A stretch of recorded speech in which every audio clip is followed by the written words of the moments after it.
ሰላም ጤና ይስጥልኝ የቻናሌ ቤተሰቦች፣ ዛሬ ይዤላችሁ የመጣሁት በፍራንክፈርት አቅራቢያ በክሩንበርግ ከተማ የሚገኘውን ታዋቂውን ኦፔል ዙ ነው። እስከ መጨረሻው አብራችሁኝ ቆዩ።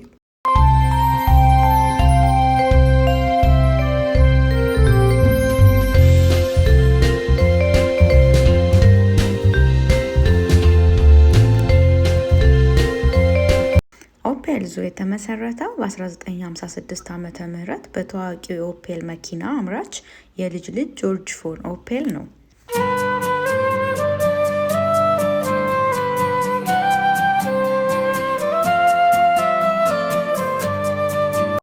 ከሌሎች መካነ እንስሳት የሚለየው እንስሳቱ በሰፊና እንደ ተፈጥሮ በታጠረ ሜዳ ላይ ነፃ ሆነው እንዲንቀሳቀሱ ተደርጎ መሰራቱ ነው። ኦፔል ዙ መግቢያ ትኬት ለአዋቂ 18.50 ዩሮ ነው። ኦፔል ዙ የሚታወቀው በአፍሪካን ኤሌፋንትስ ነው። ዛሬ ግን በምን ምክንያት እንደሆነ ባላቅም ኤሌፋንት አልነበሩም።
በዚህ ስፍራ ላይ የሚገኙት ሁሉም እንስሳት የየራሳቸው የሆነ የተፈጥሮ ጸጋ አላቸው።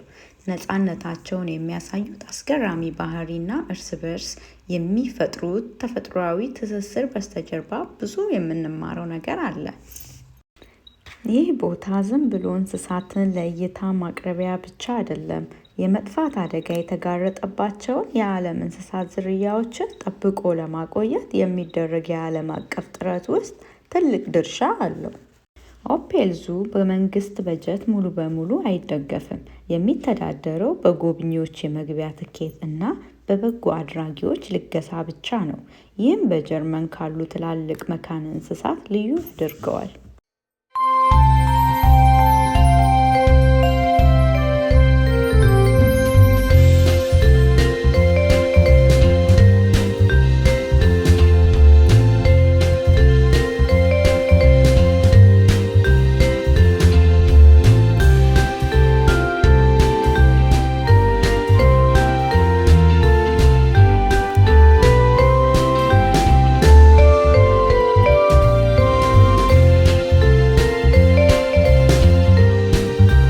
አንድ ሺህ 600 እንስሳት በፓርክ ውስጥ ይኖራሉ።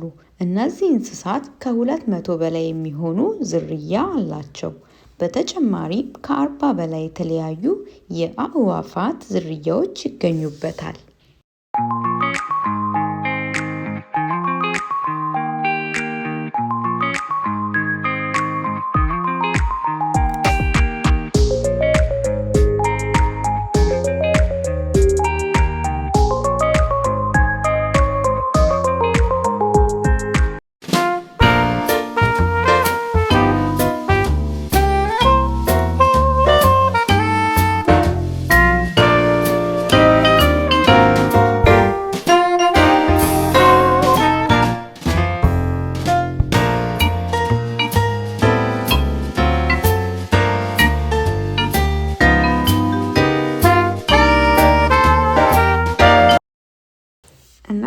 የምትመለከቷቸው በሮዝ ቀለማቸው የብዙ ሰዎችን አይን የሚስቡ ውብ ወፎች ናቸው።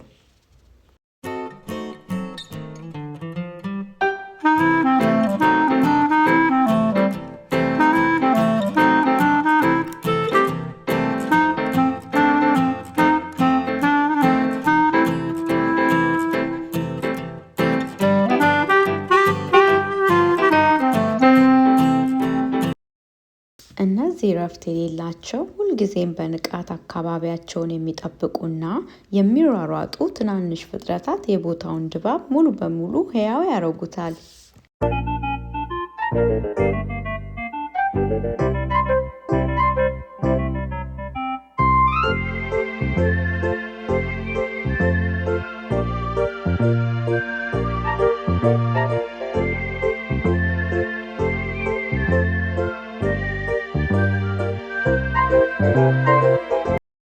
በጣም ግቢው ሰፊ ከመሆኑ አንፃር የቀረጽኩላችሁ ግማሹን ነው። ሁሉንም ለመቅረጽ ደከመኝ። ህጻናት መጫወቻዎቹ ጋር አብቅቻለሁ። ደህና ሁኑ። ሼር፣ ላይክ፣ ኮመንት አድርጉልኝ። አመሰግናለሁ።